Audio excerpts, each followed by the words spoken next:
Hey guys, it's Vampire Mike from Sega CD Universe.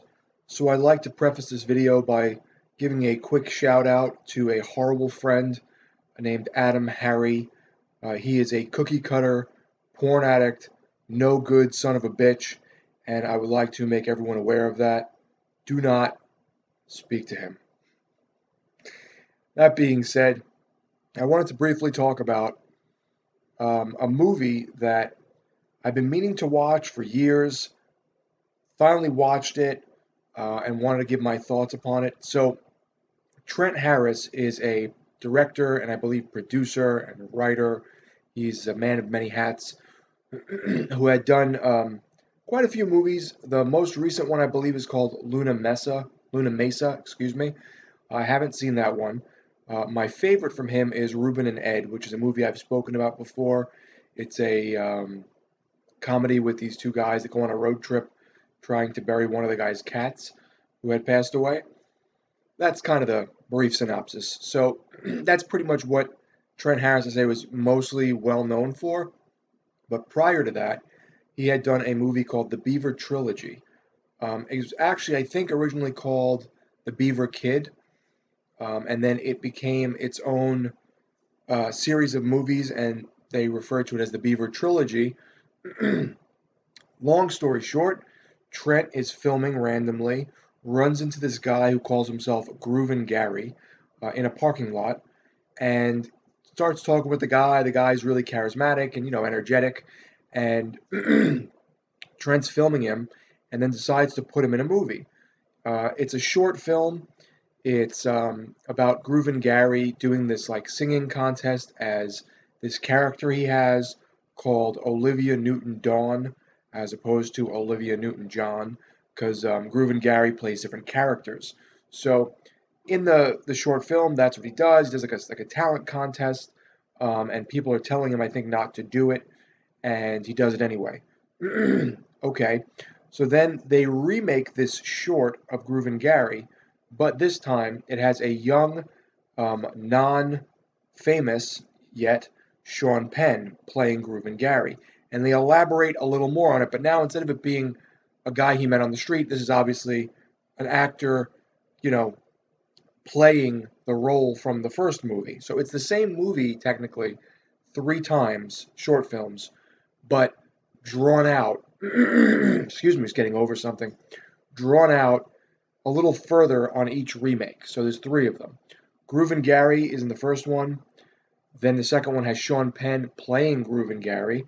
And then the third one is Crispin Glover playing Groovin' Gary, but again, more elaborate. Um, the first one is the most interesting because it's original and because he's meeting this guy in a parking lot that he doesn't know, and the guy's kind of on the spot and just talking. He's a little quirky, energetic, kind of goofy. Um, when they're putting the makeup on him to play Olivia Newton-Dawn, he keeps referencing, I'm not gay or anything, and I know I'm not a woman. And this is back, I think, in the 70s, if I recall. So he's really trying to hammer the point home that nothing's, off with him. He's straight and he's normal and he's a guy, just that he plays these characters for fun, and that, that's what the short film is about. There's a little more to that I don't really want to spoil, but there's then a documentary called The Beaver Trilogy Part 4. So it's a little confusing. Beaver Trilogy is 1, 2, and 3, but they're all the same film, just remade, and they're short films, each of them. Then there's Beaver Trilogy Part 4, which is a documentary about the Beaver Trilogy. And to me, this was the most interesting.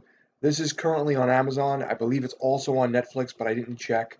I was told it was on Netflix.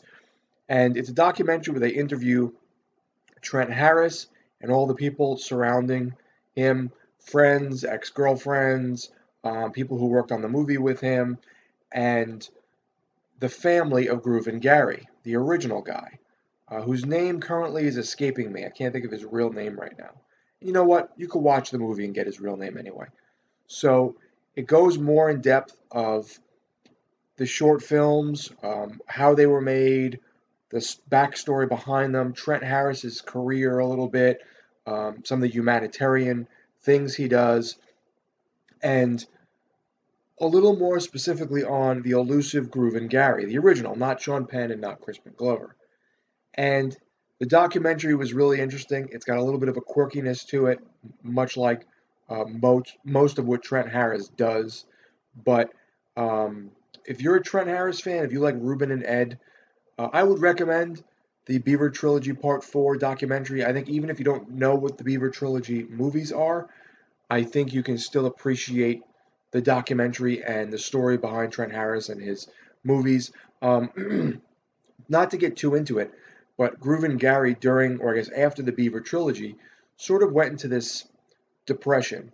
Um, his family sort of touches upon that because he dressed up like a girl in the movie and was kind of outlandish in ways that he sort of had this, I guess, taboo stigma type of thing around him, and he went into a depression over it, and I guess never really recovered until years later, which is also touched upon in the documentary. And Trent Harris always felt like he was taking advantage of Gary by putting out this short film. So he would remake it with different actors to try and not feel, I guess, this sense of like exploitation is the word he used towards this first movie. So he would remake it again and again with different characters. And eventually he did release them all together, even though he sort of felt kind of uncomfortable about it. So it's an interesting story. It's an interesting documentary. If you've seen the Beaver Trilogy, I would definitely recommend the Beaver Trilogy Part 4. If you haven't, I would still recommend the documentary if you're a Trent Harris fan. If you're not, you may not find it very interesting. But you have Amazon Prime and Netflix, obviously it's part of the package. So that's really it.